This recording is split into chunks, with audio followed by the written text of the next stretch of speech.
you? I'm good. Thanks for inviting me on the podcast.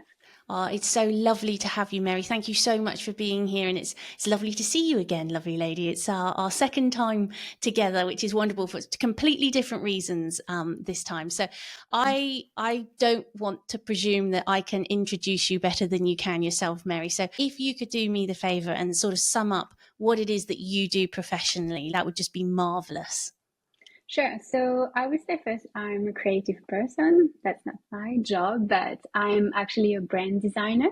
So I have a little design studio called Marius Marius. But like when you're freelancing, you do actually have many jobs. So yeah, I think I'm entrepreneur, business owner, but mostly like brand designer. That's what I do. Yes, and it's just so evident in what you do. I think if anybody even just steps onto any social or your beautiful new website, I think they'll just get that immediately, that you have this incredible style and vision. And obviously I'm completely biased, but I just think it oozes out of you with your lovely French and everything else, which is just gorgeous. Oh, thank So you. wanted to ask you then, Mary, because how are you getting to play? Like, are there certain key things that you enjoy doing? Obviously, I presume the design aspect is one of them. But is there something that it's allowing you really to play with different things that you like? Yeah, absolutely. First, I would say I've always been passionate about beauty, like in general, like when things are beautiful, like from picture, from image, from nature, from everything. But I also like the strategic aspect of branding. I think I like even more because I think a lot of people can make things beautiful, but I don't know if you can always make things beautiful and smart.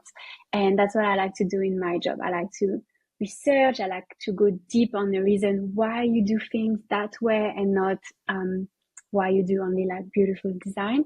So I would say like it has to be beautiful because can't do things ugly, like it's hard to make it like not perfect. I'm such a perfectionist, but it has to make it like done smartly. Like that's really important. So I spend a lot of time on researching, on doing creative direction, getting inspiration, looking at what's been done around, looking at doing something simple, but yeah, with a lot of soul behind. And that's what I like to do, really. I love that so much. I love that. And I like that whole, you're pulling on all these different little pieces of the palette, so to speak, to create these things for, and it's wonderful to see actually the type of brands that you obviously work extremely well for and on their behalf of, this very much, the innovators, so to speak, the people who are willing to push the boundaries a little bit with that communication that you're talking about. Yeah, absolutely. I think it's really important to do more than what you can do as well. As you say, like, I like people that want something innovative and a little bit out of the box. And most of the time when the client come to you, I would say they don't really have idea or they have maybe the basic idea of what they know. But I'm like, look, we can actually go a little bit behind that, like a little bit more like deeper into the research and the design. Doesn't have to be complex in a result, but it's in a process and in how I would say like how the logo gonna tie with like the strategy and the market and the people. Yeah, that's Oh, it's fantastic. And so if I can go back then, Miss Mary, and ask you, because you seem so very clear on how you like to piece this together, and I don't by any stretch of the imagination think that you've stopped learning. But if we go right back to little Mary, like where did some of this, I guess, natural creativity come from? Was it something that you were exposed to early on? I always love art in different way. Like, I've been dancing, I like painting, I took like drawing class, but I don't think I was good. Maybe it was good when I was 5, but I was not good after. Like I never been strong in like drawing, and I always heard people say, "Oh, you must be good because you know how to draw." And I'm like, I draw really bad, but I can have good idea. That's not like because you're good at this, you can be a good designer. No. So no, what I've done is I went to a general high school. I did my first year, and then I was like, I don't like the general high school. I want to go in a design or art school. So I apply, but in France, the rule is to go in those classes, to make it really short, there's just a certain amount of students that can go there. and you have to apply. So you have to have good mark, some kind of little portfolio, mini interview. And when you enter in the first year, you do this for the free next year. So what happened is I was like either had to redo one more first year in design school, or trying to enter in the second year straight away if someone leaves, basically, because it's only 30 students, so they don't take more or less. And someone was leaving. So I applied, and to apply, I remember I had to do a portfolio and show my work. And I'm like, how am I going to do that? I never done anything before. So I was like, what I can share. So that was a bit like funky to put out a mini portfolio. And you think that you only 14 years old. So it's not like you have good work or something like that. No, it's incredible. How you come. So I took some lesson with like a private teacher, like during the summer. Plus, I would say I still been doing things myself. So I was on my computer when I was little doing some, I think it's called photo filter before Photoshop, like making some graphics with my parents' family picture and putting them some hat and t-shirt and patterns and like horrible thing. But then I also from that work for a little museum in my hometown where I did some poster. So I did have some little thing I've made, and I applied for this school and they took me. So I entered in the second year. So that was a general school where you learn about graphic design, fashion, architecture, like different type of design. And then in France, what you can do after that is you can apply for a specific school. So you can choose graphic design, fashion, I think architecture or product design. But that's the main kind of field in the design industry. And I was really torn between textile design, where you do patterns for fabrics, for example, fashion, but also like research of materials. I love texture. So I was really torn between that and graphic design. So I was like, okay, I'm just going to apply for both. And I'm going to put, As you do. Yeah, I'm going to put one graphic design, one textile design, because you have to put in a special order, and see how it's go. And you have different phase of result. And what happened is first phase didn't got any interview. I was like, wow, I was not a bad student. So I was like, what's happening? Second phase, nothing. I was like, that started to be really scary, which means I'm not going to have any studies. And third phase, nothing. And I was like, I think something wrong. Like, why I'm not getting any school, like any design school, like refuse everywhere. So I started to not understanding. Basically, short story, they lost my application somewhere in the process. So they lost the application, but I ended up in a graphic design school, and for only 1 week, because after 1 week, my textile design school that I really wanted called me and they said, actually, someone leave, you can come. You were the first one on the waiting list. So I was like, okay, again. Oh, wow. Enter 1 week after everyone, before I was entering 1 year after everyone. So I was again the new person. And again to like have to prove that you're here for a good reason. So I did this textile design for 2 years, another graphic design actually, where I learned about fabrics, materials. I had like weaving class, embroidery, like things really different than what I do now. But my favorite part was the graphic design class. I find that fascinating. Yes, I love that with the textiles and the texture.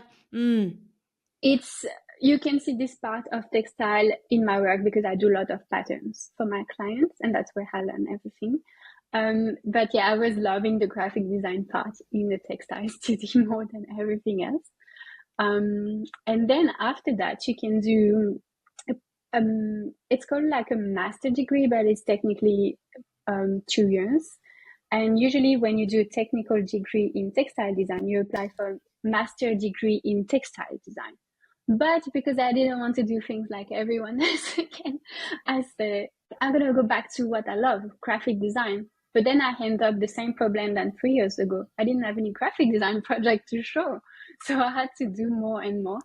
And here was a bit more complex in terms of level, because they pick like, 7 students per class. Like it's really a lot of, you need to be good to be accepted. And I was like, okay, I didn't do graphic design before, but I can try. And I got some interview in different big city in France. And I got I got 3 interview in really good school, and I got wonderful. picked in 2 of the school out of 3. So I had to choose my school, and I chose a wonderful school that I had my best year in graphic design. And it was a school where it was 7 graphic design students, 7 people that study architecture and space design, and 7 students that study product design. So it was really cool because you could share, and that's what I love. I love working with other people and What a big having different difference. ideas. Yes. So we were like sometimes having class together and sometimes different. And that's where I learned a lot in graphic design. It was hard because when you that learn sort of melting pot of you. yeah, Yes. it was really hard the first year because when you learn your software, for example, yourself, and then you have a class with a teacher that said, no, the best way to do that is that way. You have to relearn everything. I think that's what gives it though. Like I'm so fascinated now to have known about the sort of the textiles and the actual the more material based textures that you're interested in, because that adds to that dexterity of what I'm doing this when I'm talking to you. I've got like this feeling of dexterity because when I look at your designs, that's how I feel. Like you almost feel like you want to touch them, and that they are Oh, they sort of come. They're not 2D to me. They don't ever feel 2D to me. There's always a story behind the reason why this is here, and very graphic, but very, very much like a texture of a couture gown, that kind of layering that you do. I take that seriously the best compliment because my master degree, you had to do a thesis, and I did it about how you can actually bring texture and like tactile elements to something that is flat and in an environment where it's like smartphone and computer. So I wrote like my thesis about that. So Absolutely. again, I brought my love for texture and textile into my master in graphic design, of course. And I was like, why not doing again a blend on everything? So from that, I always thought that I wanted to do graphic design maybe for fashion and textile. So that's how I started. Things have shifted and changed, but as you say, I feel you can find that in my work that is not flat, and I don't like flat. Graphic design is all about touching as well. You print some cards, you have some books, you have some poster, you have some 3D pop-up books, and everything is like, you think that everything is flat because there's so much of computer and screen, but no. How wonderful it is with the sort of looking outside the box that it gives you as well, about it doesn't have to just be flat on the screen. It can be put into other elements as well that we can actually pick up and hold. And I think that that's really going to be certainly moving forward. I think that one of the things I wanted to talk to you about, which I'm sure I'll get onto when I talk about your creative process, but we're sort of already in it, is how people are looking for that sort of more personal brand, and then that actually being able to touch, feel, connect to things is actually very important now, isn't it? Yeah, 100%. I think when you create a branding, if it's a personal branding, you have to touch feelings of people. Like they have to resonate with you, like as a personal, like as the face behind the business. So yeah, you can have different feeling from different reason. A color can evoke a feeling. A font, a typeface can be like really bold or very feminine, and maybe like behind that you're gonna have the feeling, oh, maybe this person is elegant or like shy, or like there is so much behind. I think it's all about emotion, but it's not, you don't have to design with this in mind too much. Like it's not because yellow it's mean like happy and mood that you have to use it everywhere because you do a happy project as well. But you do have to touch people. Like, I mean, you're working for people, with people. They have their own customer, they have their own client. It's all about emotion. Like why you buy a product is probably because you like the functionality, but also you've been seduced by it, or maybe the branding, like you're like, oh, I actually like the branding.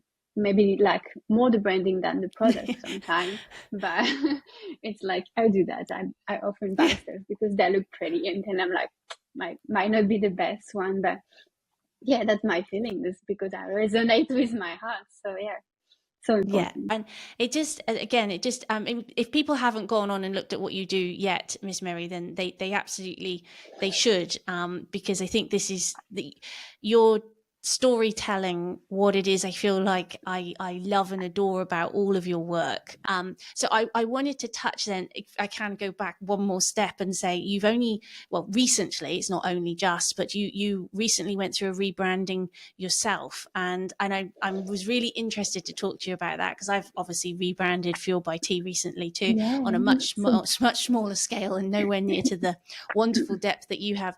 But I was fascinated to see how, well, I guess my question is how did you get so clear on what you wanted the end vision for Marius Marius to be, uh, when you had finished producing it? Like, how did you sit down, pen and paper, lots of coffee and wine, and think it through, or were you quite clear on that from the beginning? no, I was definitely not clear on the beginning. That was super hard. I think when you are your own client and when you're a graphic designer that has to do graphic design for yourself, it's so difficult. What I knew is I knew that I needed to rebrand because I was not aligned with the type of client I wanted to attract. So here is I needed to do something different for that because I wanted to change the project I'm gonna get. Mm. The second reason I rebrand is because I was before that. So just to recap, I had my previous studio called Studio Marius since 2019. In 2022, I did a course with some designer slash coach that to me, it's good to niche down. So I niche down into something that I like: wellness, fashion, and lifestyle. I also think I got influenced by the industry, what were happening in 2022, the style of design that were like on that you could see on Instagram. The wellness industry was like booming. Everyone wanted to have their own naturopath logo and skincare brand, and like it was like big on that. It was a big lot of Yes, very projects. much. But then I was only getting product in the same industry because I niche into that industry. And I was only sharing that. And one day I got a project Mm. for coffee brand in a restaurant and other stuff. And I was like, oh, I actually enjoyed that and that and that. And I was thinking maybe I want to show that as well. But all my positioning is about fashion, lifestyle, and wellness. And I think there was like a gap between what I wanted to do, the client Mm. with who I want to work, and what I was showing. What I was showing was attracting exactly what I was working for. So it's okay. But then I was like, I don't feel aligned. I want something bigger. I want something better. I want something harder. I like when it's more difficult. It's, yeah, I don't make my life easy on that. So basically, I knew I wanted to reposition. I want to grow my studio. I want to have a team. So I started to work with web developer. I started to work with copywriter. I just want to, yeah, build up something stronger than me Brilliant. that I can still handle. Don't forget that. But yeah, so the name first was hard to choose like a name. I spent a lot of time, and I came out with Marius Marius first because first my studio was called Studio Marius. So I dropped the studio, and since I wanted to extend and grow a team, I was like, I should double the name because like this is like it's growing. So I simplify and say, look, you know what? It's going to be Marius Marius. So I had the name that I doubled. I had the idea of extension. So everything was built up around that. I had the concept, I had the positioning. But then when it comes to the brand identity itself, it was so hard. It was like nightmare. I was like, I don't know. I don't know if I prefer that or that because I'm my own client. So I asked some friends, and then I also had since January a mentor that she's the best designer on this planet. Like I love her so much. I love her work so much. And I show her and I was so stressed and I'm like, can I show you what I'm doing for my brand? And she kind of validates a little bit, and I think that's what made me like launch it. But yeah, it was definitely hard. But I'm happy, and that's a good point. I'm happy with the result. That's good. I'm just so pleased that you are. You deserve to be, and you can see how much hard work has gone into it. But I must say, it feels nice to know that you are human, Miss Mary, and that you went through the full arc of difficulties with it as well. Because it's difficult to look into the glass ball, so to speak, and answer all those questions like you just said, like how do other people receive the new name, how do they, when other people are looking in, it's a very difficult I guess element to grasp. Obviously I know that that's in part, that's your job, is to look at other people's brands and to say, okay, this is how I think it's going to be really well received if we present it as X or Y. But I don't know about you, but I often think that that's much easier to do with someone else's work and be the third party almost looking in, rather than having to look in on your own work sometimes is quite a challenge. Yeah, oh, 100%. I had some friends who did master with me in graphic design that actually asked me to do their branding for their own business. She could do herself, but she didn't have this external vision. So having like a mentor or even some good friend that have their own studio in France, asking a lot of people that are good in the industry what they think, what they relate, the name, how they will describe. Showing to some of my clients as well, people with who I work. But yeah, that was that was a long. I think it took me 8 months to be honest, from the moment I wanted to do the. But it's just lovely that you've got those people to lean on as well, isn't it? Yeah, having the mentor, it actually accelerates the process. I say, okay, I'm gonna put a date. I wanted absolutely to launch on the 15th of June. The reason is my half birthday. I'm gonna turn 30 on the 15th of December. So I was like, it's a good date. I like that. You know, I just wanted for myself to finish my website on that day. Yes. And having the help of, someone who will know better is super, super important. The feedback of the launch was really good, but I also collaborate with a copywriter that did amazing copy for my website. And without that, I wouldn't have a website at all. So I just wanted to say, like, so important to, if there's something you don't know how to do properly, just hire the right person to do it for But you. that's another language, like, you know, there's all these other metrics to that, isn't there? Like that copywriting is something I've only actually recently come to appreciate. Yeah, I mean, I wouldn't be able to do myself for sure. I had the vision, I had, like, you know, on the website it said we build brand that inspired people to take action. So the whole branding was about action, like making you doing a branding because you want people buy your product or people book your services or people recommend you to someone else. So all the copy has to be around making action and inspiring people. So, for example, instead of having a button that says view or portfolio, she wrote like see or work in action, those kind of stuff. And all the words she chose were like perfect. I was like, I'm so impressed. I love it. And it plays so strong. It play.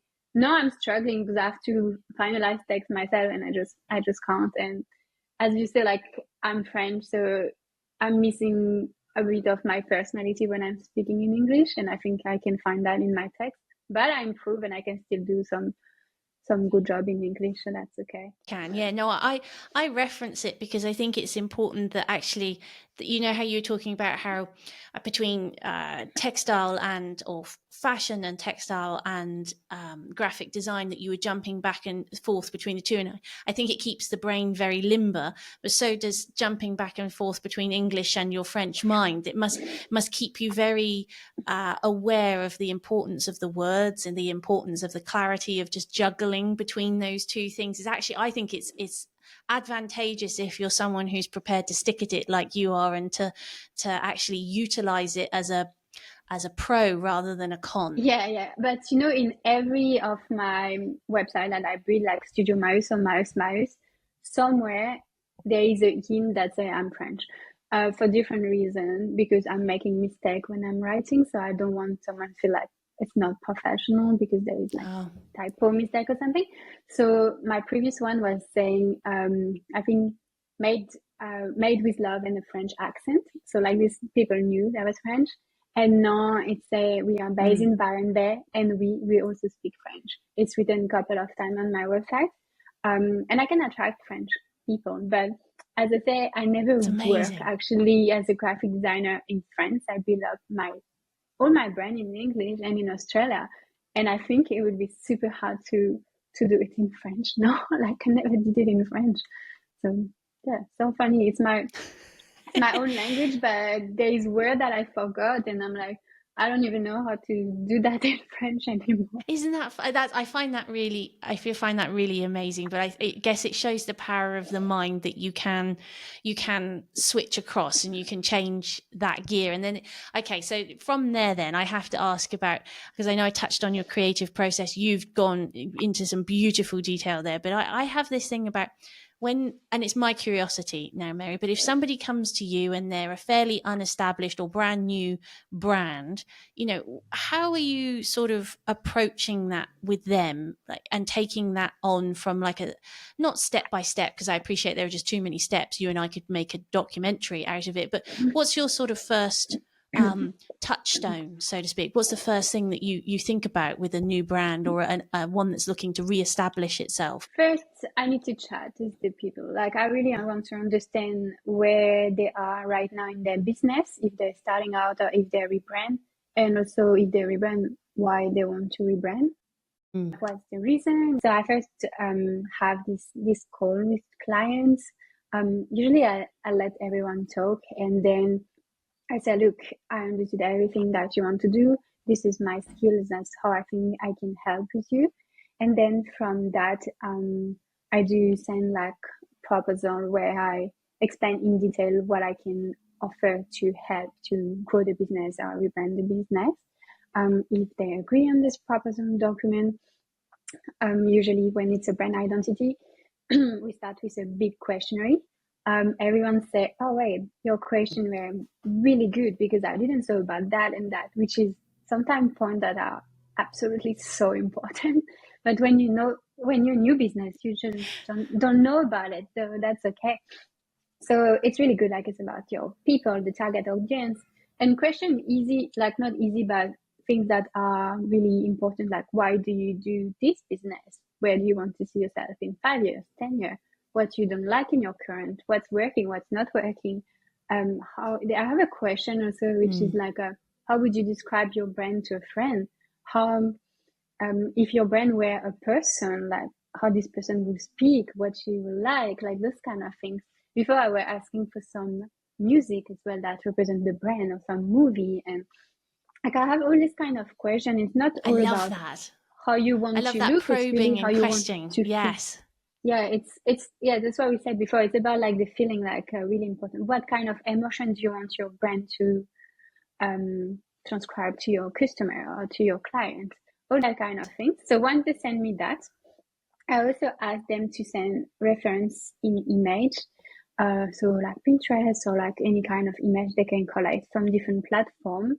I ask to do both because I realize that there is often a gap between what people want visually, what they collect to me, and what they say into the questionnaire. It's never match. It's always like I'm not, I can problem. only but imagine. Yes. Yeah. Because sometimes it's hard to put some words on something visual, and sometimes when it's visual, you can't really exactly find the right image.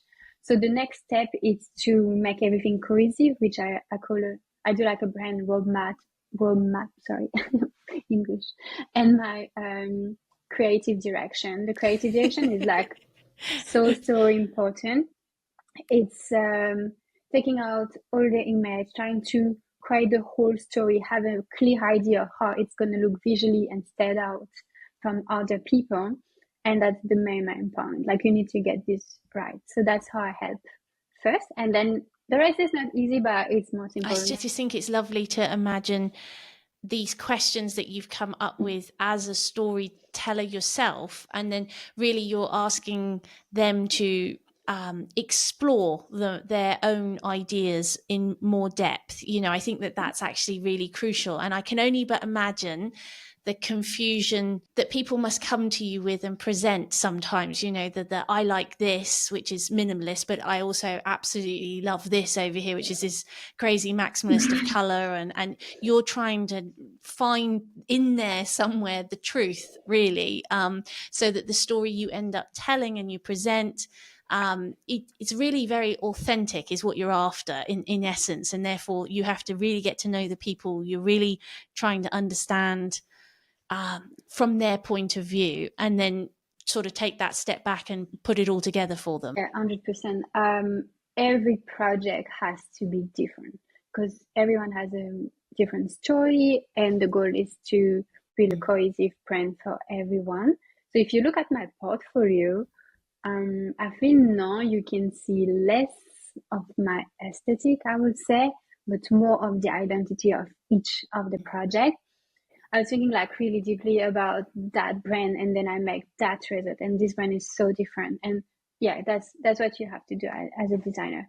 If you scroll on Instagram on a graphic designer and all his like feed or her feed look the same, you're like, okay, she has a nice style, but then what's the difference between this business and that business? And that's where I think you have to be careful. So now I really want to make sure I collaborate with my client and we work on their story, not like someone else's story. And you're such a wonderful storyteller. And I think, again, I go back to is that multi-layered approach that you have. I think anybody who's comfortable with the journey that you have had, Miss Mary, and I think it's just such a credit to you that you are capable as a creative of going with such clear passion from one lily pad to another and back again. That actually makes it probably much easier to work with one brand and then another one that's a completely different, because your mind's actually quite capable of going there. I think for some people that's just too much. That would be they like to stick in what they know and maybe just keep reproducing the same type of thing. But that's very evident on your website as well with what you're showing on there is this incredible diversity, and yet I can still see you in amongst there's not anyone else's work. It's absolutely yours. So it's this incredible balance between it's 100% different, but it still absolutely belongs to Marius Marius. Like I hope it blows up to this thing where people recognize it wherever they go, that it's absolutely, that was done by Mary, or maybe not Mary, but Mary and her team.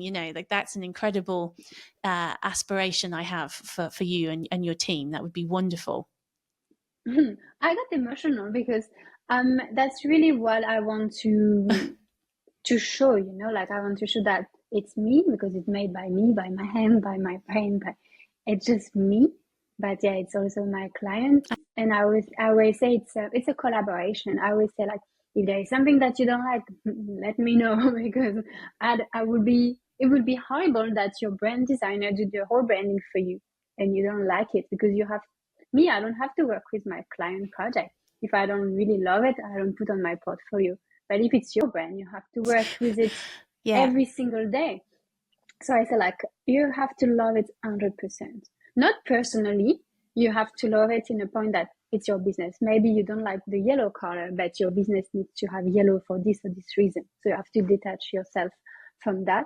But yeah, you have to love it.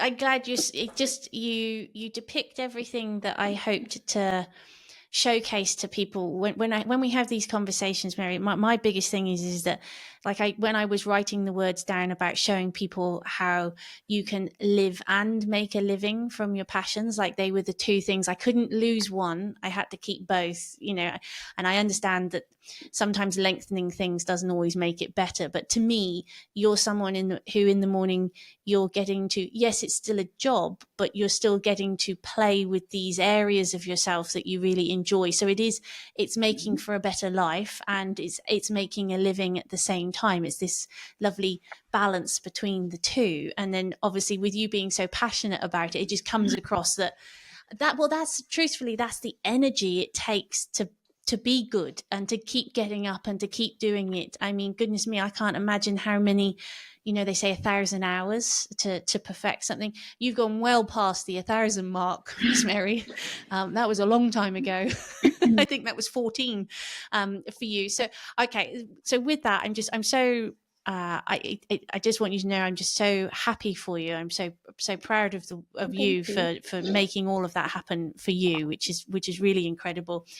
So I wanted to ask then, because something I think is funny, we both said to each other at the beginning, despite us sitting here chatting to each other, which you and I would chat with a cup of tea. I saw yours and I've got mine as well. And I just think we're both slightly introverted people, but I wanted to know, when you're making that personal brand with people and you're asking them to tell their story so that they love it, are there any tips there for that, maybe that brand that is slightly, or the head of the brand, the figurehead, so to speak, that's slightly more introverted? Is there something there that you like to either prompt them with or ask them? That's a good question. Yeah, I did have people that were like a bit more like shy, and they still have to be like the face of their business. I would say it depends how you have to personally interact with your business. So, when you're really shy and you do like a rebranding, or if you're an introvert person, maybe instead of trying to put yourself and force yourself, maybe we can work on designing some element that will represent you without showing yourself. Like, that's the first idea I would say. Like, maybe you have a really cool logo that is actually a bit bolder than your personality, that's going to stand out, and then people are going to notice it's you without showing you your face. When it's personal, it's quite hard because you are the business, you are the service.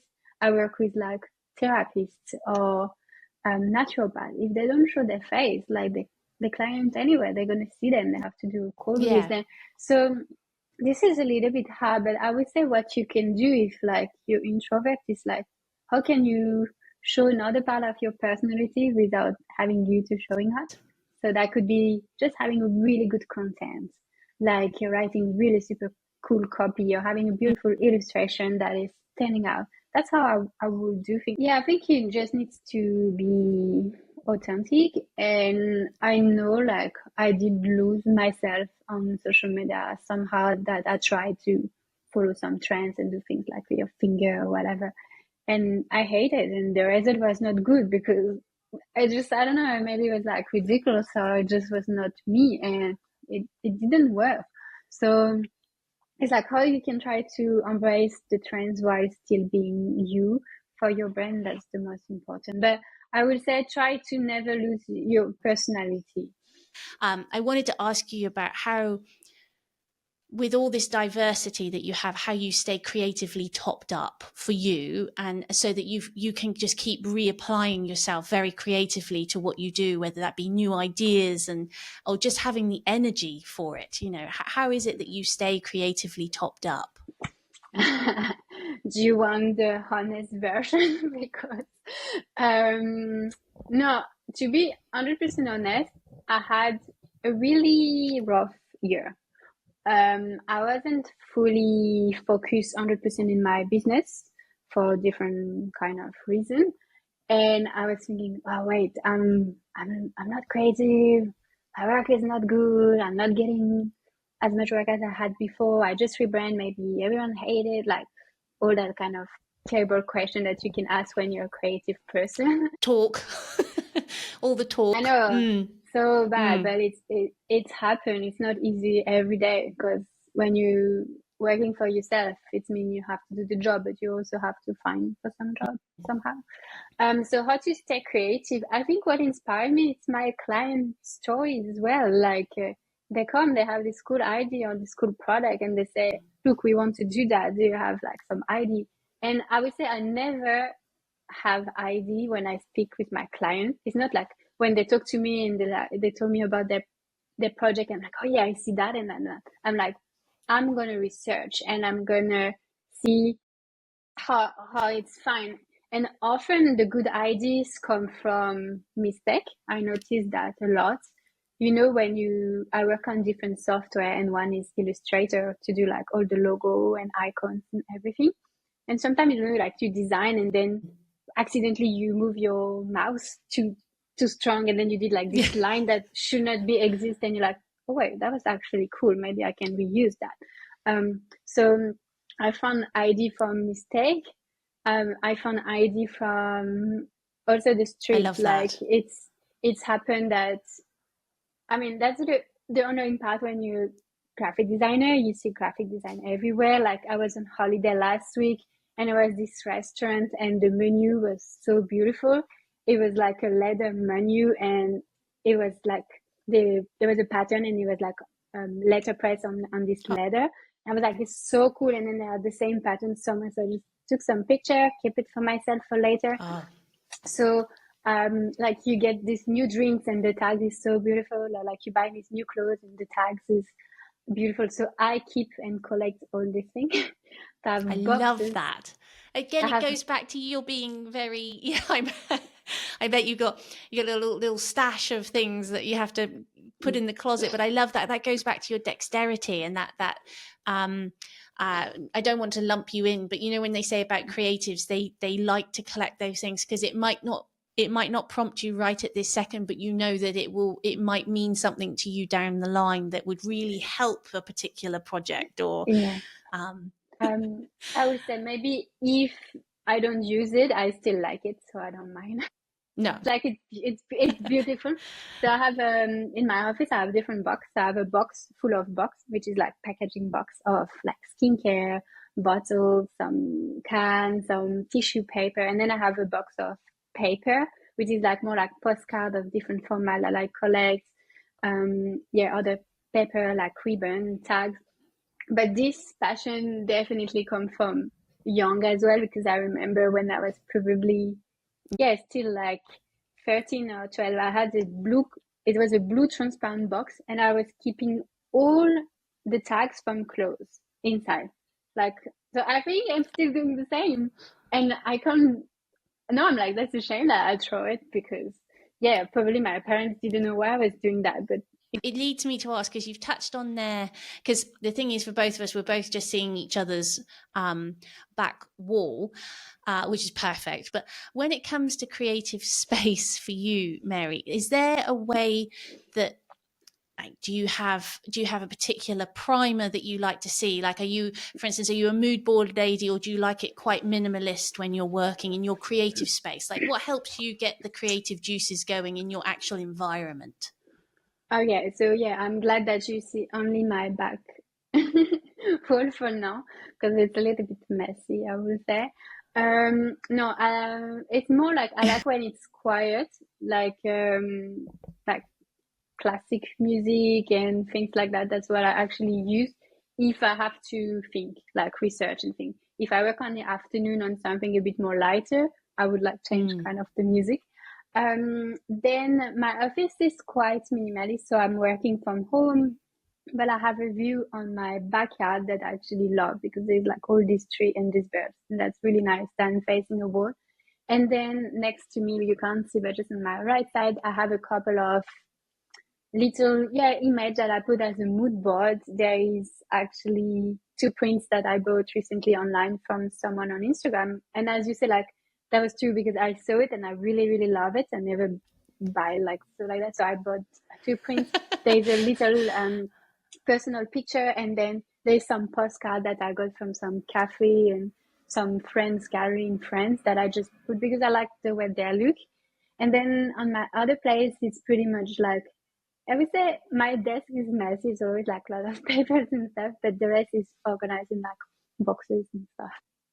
It's amazing. It's like you're a lady of my own heart, Mary. When I hear you speaking about it, like even like the little postcard, to me, that word primer, you know, like to get you, because it's sometimes you need to get into it quick, and I really believe that the creativity is like a training process. You do get better. It's like a muscle when you go into the gym, isn't it? You get better at turning it on, but sometimes just all it takes is like the postcard or the change of music, and all of a sudden you can just release this completely different creative thought from maybe what you were doing 10 seconds ago. And so Yeah. it just leads me to say then, what is it that you're setting yourself up for? What's the goal for you moving forward, I guess, in a short term sense, or even a long term? I mean, Um, is there a goal for you at the moment, Mary?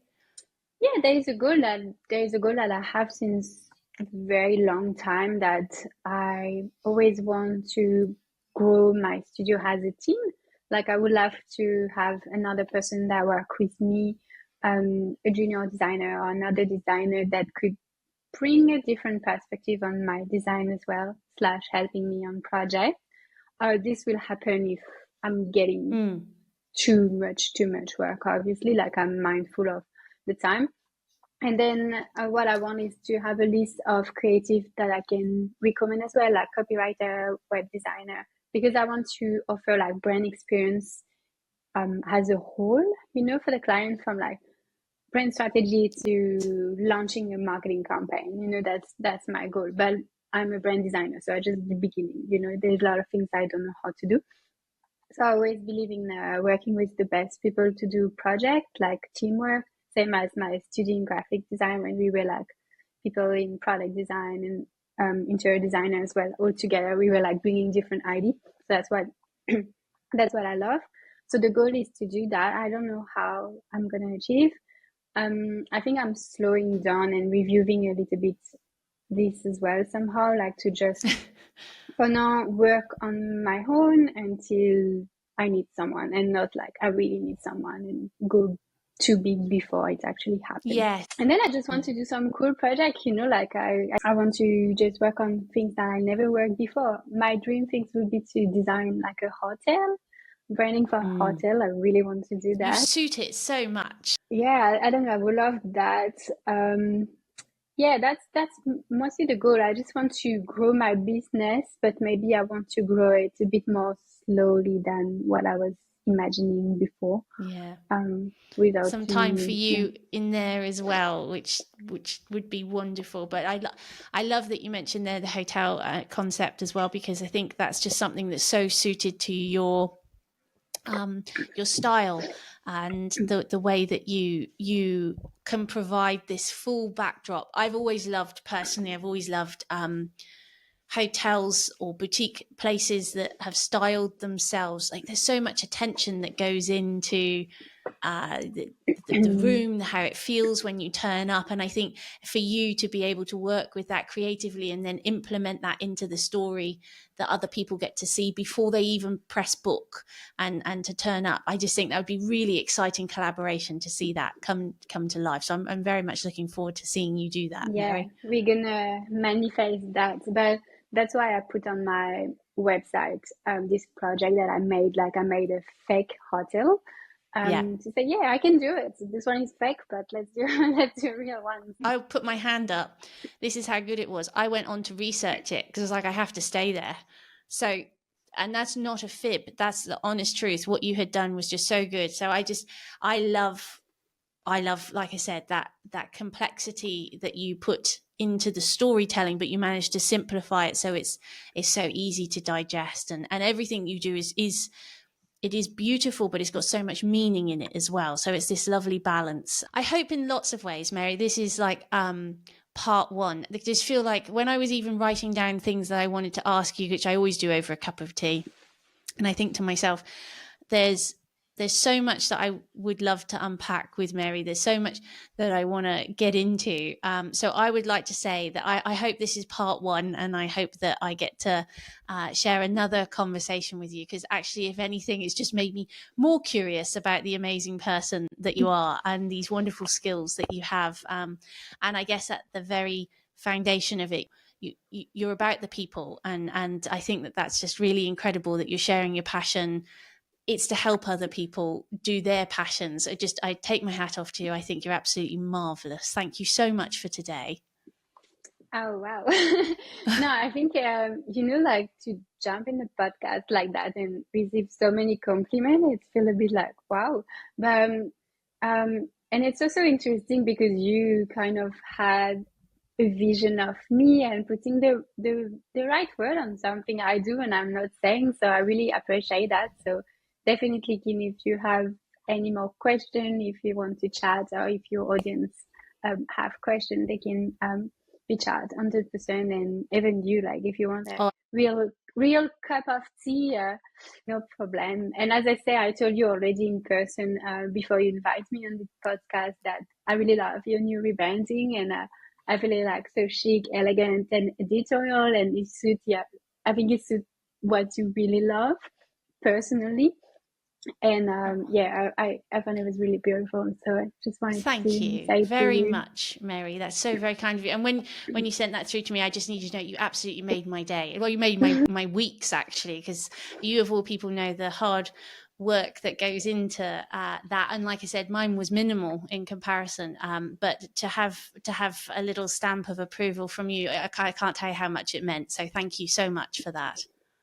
No problem. It's always funny because until today, sometimes I don't even feel legit like doing my job. Like I'm still like, oh why? There's people that come to me because I'm professional, even if I'm younger than them, and even if I live on the other side of the world, and even if I speak French.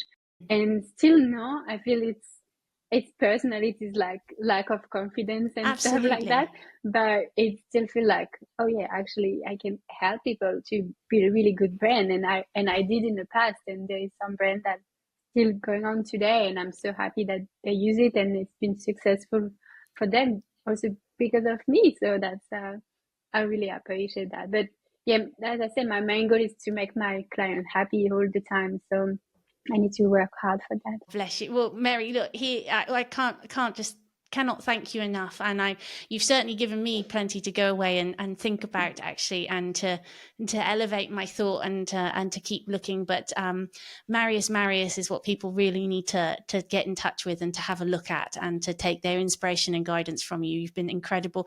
Let's call this one part one, dear Mary, and I shall see you Okay, for no part problem. two. I will be there for part two.